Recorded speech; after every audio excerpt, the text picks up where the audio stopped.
일제시대 사회경제운동 보도록 하겠습니다. 자, 우리가 일제시대 때 어떻게 저항을 했는지를 쭉 살펴봤고요. 임시정부를 만들어서 독립을 하려고 했었고, 무장투쟁을 하면서 대한광복군, 대한독립군, 한국독립군, 한국광복군 등의 군대를 만들어서 전투도 했었고, 청산리 전투와 봉오동 전투에서 승리도 했었고, 자유시 참변을 당하고 독립군이 와해되기도 하고 중국군하고 어떻게 같이 협력해서 싸웠는지 등에 대해서 살펴봤었고요.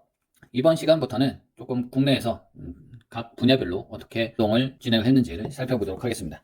자, 일단 민족주의 계열과 사회주의 계열이 있습니다. 민족주의를 우파라고 하고 사회주의를 좌파라고 하죠. 그래서 민족주의 계열에서는 실력 양성 운동을 했고요. 실력을 키우자라는 운동을 했었고, 물산장려 운동 우리가 많이 들어봤을 겁니다. 그래서 우리나라의 물품을 사자. 지난 시간에도 공부했지만 1910년대에 회사를 세우려면 허가를 받았어야 됐죠. 허가제역 썼던 것이 1920년대에 들어서 신고제로 바뀌고 신고만 하면 들어올 수 있게 하는 거죠. 물론 일본은 일본의 기업이 신고만 하고 그냥 들어와서 상업 활동을 할 수 있게끔 만들려고 했으나, 이때 우리나라 기업들도 들어오면서 그러면 우리나라 제품을 많이 사용하자라는 물산장려 운동을 했었고요. 그 다음에 밀립대학 설립 운동도 했었죠. 24년에 했으나 일제가 경성제국대학을 설립을 하고 서울대 전신이죠. 이렇게 결과가 되었다. 그 문맹 퇴치 운동도 있었죠. 1930년대 31년에 분하로드 운동과 문자보급 운동, 신문사, 조선일보와 동아일보를 통한 이런 운동도 있었다. 이 실력 양성 운동이라는 것은 사실 우리가 뭐 좀 실력을 키우자이지만, 이게 실력을 키우기 위해서 일본과 많이 타협하는 사람들 가지고 이제 사람들이 있었고, 그들을 타협적 민족주의자들이고요.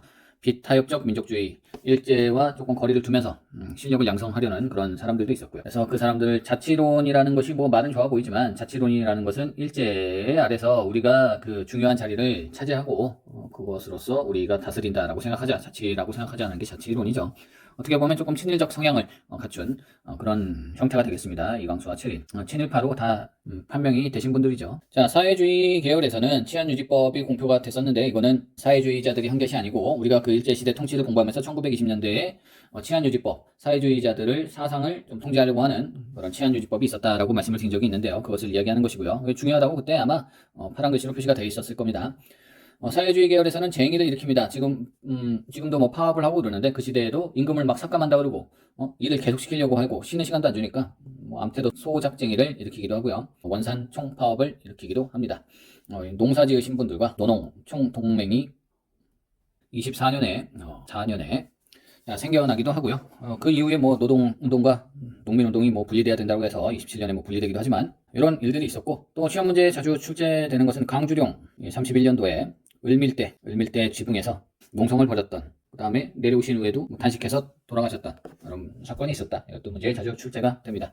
그러니까 뭐 근무 조건이 너무 안 좋고 일제에서는 계속 부려먹으려고만 하니까 이런 운동도 있었구나라고 생각해 주시면 되겠고요. 정오회 선언이라는 것은, 정오회라는 단체에서 이제 사회주의 계열하고 민족주의 계열하고 이렇게 좀 따로 움직였는데, 이제 좀 협력을 해서 같이 뭐 운동을 일으켜보자, 같이 힘을 합치자라고 해서 같이 합치려고 그러니까 좌우가 합쳐서 좌우 합작이 되는 것이죠. 근데 완전 그 친일 행각을 하는 사람하고는 합칠 수 없고, 비타협적 민족주의 계열들만 사회주의 세력과 힘을 모아서 만든 단체가 신간회가 되겠습니다. 신간회도 굉장히 중요한 단체가 되겠고, 이름이 비슷한 게 신민회가 있었죠. 신민회는 7년에 있었고, 비공식 비밀단체, 배고잉 사건으로 해체, 대한매일신보가 기간제이기도 했었고, 뭐 이런 활동들을 했던 신민회, 러시아의 재령도조차를 막았던 신민회, 이것도 중요하게 공부를 했었고, 근데 비교가 되니까 이름이 비슷하잖아요. 그래서 이거는 신민회는 비메일이었으나 여기는 공개단체가 되겠고요. 이것은 신간회의 가장 큰 특징은 좌우 합작 단체라는 것이죠. 좌우 합작 단체. 전국에 지회가 있었고, 자매단체로는 근후회가 있었고, 근후회, 광주학생 항일운동에 조사단을 파견하는 등 29년이었죠. 광주학생 항일운동, 아직 안 배웠지만 29년에 있었고, 원산 총파업도 29년에 있었던 원산 총파업도 지원했었다. 광주학생 항일운동과 원산 총파업을 지원했다.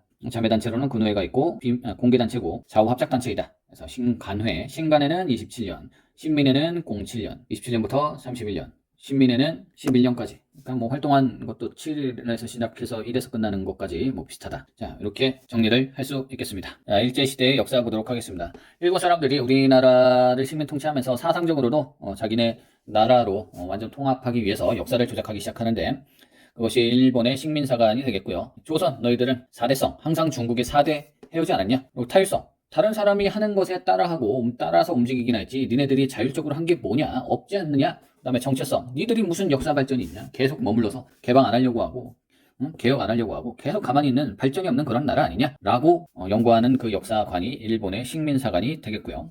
조선사 편수회와 청구학회를 만들어서 운영을 하기 시작을 했죠. 그리고 이것에 반발한 우리의 민족주의 사학자들이 있었으니 여러분들 이름도 많이 들어봤을 텐데 신채호와 박은식이 있었죠. 자, 우리가 한 번씩 다 언급이 됐었습니다. 왜냐면 언제였냐면 신채호는 위열단, 김원봉의 위열단을 배울 때 조선혁명선언서를 활동선언서로 사용을 했었다 라고 배웠었고요. 박은식은 임시정부를 하면서 이승만이 탄핵이 되고 박은식 선생님이 대통령으로 취임을 하셨었죠. 자, 그때 배웠었고 저서들을 조금 알고 계셔줘야 하는데 신채호 선생님은 조선사 연구초, 조선상고사, 독사실론, 조선혁명선언 이렇게 있고요. 이런 책들이 다 굉장히 중요한 책들이기 때문에 한 번에 외우려고 마시고 그냥 조선사 연구초, 조선상고사, 독사실론 글이 좀 독하게 독립을 투쟁하면서 민족적으로 쓰시거든요. 그래서 독사실론, 조선혁명선언서는 김원봉의 위열단의 조선혁명선언 이렇게 보시면 되겠고 역사는 아와 비아의 투쟁이다. 이게 나자거든요. 나와 내가 아닌 자들과의 투쟁이다. 역사는 아와 비아의 투쟁이다. 이런 말을 남기셨고 책에 박은식 선생님은 한국 독립운동 지열사, 6.25 구신론, 그 다음에 한국통사, 여기는 없지만 한국통사까지 이렇게 유명한 책들이 있고요. 나라는 형이고 형태이고 역사는 정신이다. 그래서 혼을 강조하셨죠. 나라를 잃어버렸지만 우리가 정신을 가지고 있다면 언제든지 형은 다시 만들 수 있고 그래서 결국 우리의 혼과 정신이 중요하다. 라는 내용을 또 담고 있기도 하죠. 그리고 정인보 선생님은 어를 강조하셨고 박은신 선생님은 혼을 강조하셨고 신채호 선생님은 아와 비아의 투쟁이다 라고 이야기했다라는 것도 알아두시면 좋겠습니다. 자, 실증주의 사학은 이병도와 손진태가 만든 그 학회가 되겠고요. 실증적으로 우리 역사를 좀 판단하자라는 그런 단체가 되겠고 그래도 우리나라의 역사를 밝히기 위해서 노력한 단체, 실증적으로 밝히기 위한 단체였다라고 알아두시면 되겠고요. 사회경제사학이라는 게 있습니다. 이것도 요즘 문제에 자주 출제가 되는데요. 백나문의 유물사관. 그러니까 역사가 5단계로 발전이 되는데 우리나라에도 결국 이 역사 발전의 끝은 사회주의자였기 때문에 우리나라에도 사회주의가 있기 때문에 이 사회주의를 발전하기 위해서는 5단계의 역사 발전을 다 거칠 수밖에 없다. 그래서 정체성론을 반박하기도 합니다. 역사는 세계사랑 보편성을 통해서 역사가 발전한다라는 의견을 가졌던 사회경제사학의 백나문까지 보셨고요. 가장 중요한 것은 박은식, 신채호 선생님이 중요하고 그 다음에 이 백나문의 사회경제사학도 많이 나옵니다. 자, 그 다음에 일제시대 문화 보도록 하겠습니다. 일제시대 문화. 처음 한글. 자, 한글은 국문연구소가 07년도에 주시경 선생님이 만드셨고 조선어 연구회, 조선어 학회 이렇게 기억해 주시면 되겠는데 조선어 연구회, 조선어 학회. 조선어 연구회에서는 한글날, 각야날 한글날이죠. 지정했고 한글 잡지를 만들기도 하고요. 그 다음에 사회주의적 문학인 카프 문학이 발달하기도 합니다. 카프 문학 25년도에 또 뭐 있었죠? 치안유지법도 있었고 중요한 사건. 카프 문학도 은근히 잘 나오는 편입니다. 카프 문학, 한글 잡지, 한글날 한글 잡지, 카프 문학. 조선어 학회는 조선어 연구회, 여기는 조선어 학회. 학회에서는 맞춤법, 표준어, 사전, 맞춤법적인 것들, 사전을 만들면서 한글에 대해서 문장을 좀 통일시키고 학문을 정리하는 그런 활동들을 하셨다. 공문연구소, 조선어 연구회, 조선어 학회 이렇게 되겠고요. 조선어 학회 사건은 일제 탄압이 있었고 그래서 방해를 받는다. 자, 그 다음 사회적 차별. 사회적으로 차별을 받는 사람들은 누군가요? 여성이 있었고 좀 힘이 없고 약한 어린이.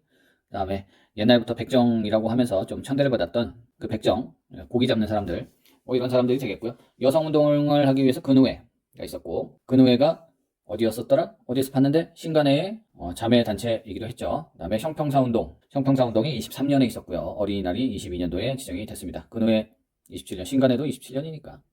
형평사운동, 이거 다 20년대에 있었구나. 사회적 차별운동을 반대하기 위한 운동이 있었고 20년대에 노농총동맹이 있었고 노농총동맹이 결성이 됐었고 24년에 암태도 소작쟁이가 23년이었고요. 원산총파업이 29년이었고요.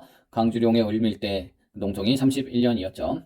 자, 그렇고 자, 기타 다른 거 종교적으로는 박종민의 원불교, 박종민이 원불교 만들었다라는 것을 기억해 주시면 되겠고 이것도 은근히 보기에 잘 나옵니다. 이게 중요한데 나은규의 아리랑이 26년, 나은규의 아리랑, 송기정의 일장기 말소 사건. 여러분들 이 사건을 잘 아실란가 모르겠는데 그 올림픽에 나가서 1등을 했는데 일장기를 달고 뛰었기 때문에 일장기를 가리면서 시상식에 올리셨고 동아일보에서 일장기를 완전히 그냥 지우고 발간을 해버리죠. 일장기 말소 사건이 있었다. 36년도에 최초의 신소설로는 이인직의 혈연호 신체 시에는 체남선의 해에게서 소년에게 이런 게 있었다. 그래서 뭐 다 디테일하게 알기보다도 뭐 나중에 문제 풀면서 이런 게 나오는구나 라는 것을 생각해 주시면 되겠고, 그래서 한글을 지키기 위한 이런 노력들이 있었고, 그래서 조선어 연구에서는 한글날 한글 잡지, 카프문학, 조선어학회에서는 맞춤법, 사전, 맞춤법을 만들었고 표준법을 만들었으니까 사전을 만들어야죠. 뭐 당연한 순서죠, 이게. 이렇게 되고, 여성과 백정과 사회적 차별에 대해서 뭐 20년대에 활동이 많았었다. 박종민이 원불교, 나온규의 아리랑, 이런 뭐 일장기 말소 사건도 있었고 소설들도 쓰여지기 시작했구나 라는 것을 알아두시면 좋겠습니다. 끝!